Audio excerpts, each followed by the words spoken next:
दुख है कि अन्ना आंदोलन से एक ऊर्जा जो पैदा हुई थी, जिससे देश में एक सकारात्मक बदलाव हो सकता था, एक वैकल्पिक राजनीति हो सकती थी, उसकी हत्या एक अहंकारी आदमी ने, एक आत्ममुग्ध और असुरक्षित आदमी ने कर दी।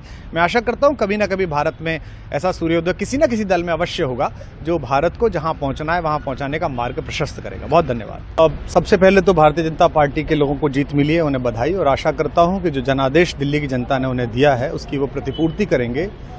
और वे सब आम आदमी पार्टी के लाखों करोड़ों कार्यकर्ता जो अन्ना आंदोलन से आए, जिनके बहुत ही निश्चल, निष्पाप और बड़े भारत की राजनीति को बदलने के सपने की हत्या एक निर्लज्ज, नीच, मित्रहंता, आत्ममुग्ध और चरित्रहीन व्यक्ति ने की, उसके प्रति तो क्या संवेदना। दिल्ली को उससे मुक्ति मिली। और मैं ये जानता हूँ कि अब जो आम आदमी पार्टी में लोग बच गए थे सत्ता के लोभ में, लालच में, पदों के लिए, उस पैसे के चक्कर में, वे सब भी अब वापस जाएंगे, लौटेंगे, कुछ अपने व्यवसायों में लौटेंगे, कुछ पार्टियों में चले जाएंगे।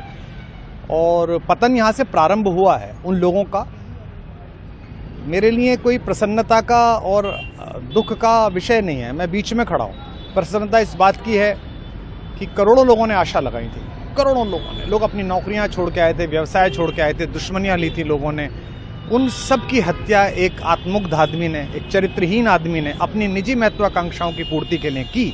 उसको दंड मिला, ईश्वरीय विधान से दंड मिला। प्रसन्नता इस बात की भी है कि न्याय हुआ। आज जब कहना नहीं चाहिए, लेकिन आज टीवी पर जब जंगपुरा का निर्णय आया और सामने दिखाई दिया कि मनीष हार गया, तो सदा तटस्थ रहने वाली और राजनीति से विरत रहने वाली मेरी पत्नी जो है, उसकी आंख में आंसू आ गए, वो रोने लगी। क्योंकि उसी से उसने कहा था कि अभी तो है ताकत, और उसने कहा था भैया ताकत सदा तो नहीं रहती। तो ये अहंकार आशा करता हूँ अगले लोग नहीं करेंगे, जो बाकी दल है वो नहीं करेंगे, इससे सबक लेंगे। और दिल्ली के नागरिकों को मैं अच्छे शासन के लिए बधाई देता हूँ। अब भारतीय जनता पार्टी अपने नेतृत्व में सरकार बनाकर दिल्ली के जो दुख थे पिछले 10 वर्ष के, उन्हें दूर करे। और आम आदमी पार्टी के समस्त कार्यकर्ताओं को कहता हूँ कि आपने जिस किसी भी लोभ लालच में सब कुछ जानते हुए एक ऐसे व्यक्ति के समर्थन में काम किया जिसने अपने मित्रों की पीठ में झुरा घोंपा, गुरु को धोखा दिया, अपने साथ कंधे से कंधा मिला के लड़ने वाली महिलाओं को अपने घर लाके पिटवाया, अपनी निजी सुख और साधन के लिए जनता का पैसा खर्च किया, अब उससे आशा लगानी छोड़ें, अब बाहर निकलें, अपना अपना जीवन देखें।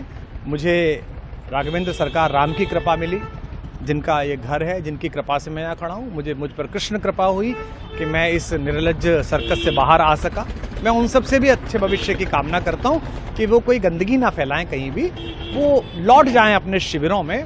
जिस तरह माधव को, कृष्ण को दूत देखकर भी भरी सभा में अट्टहास करने वाला दुर्योधन जो ये कहता था सुचिग्रम नैव दास्यामि बिना युद्धे न केशवः, बिना युद्ध के 5 गांव भी नहीं दूंगा, आज वो अपनी सीटों के लिए तरस रहा है।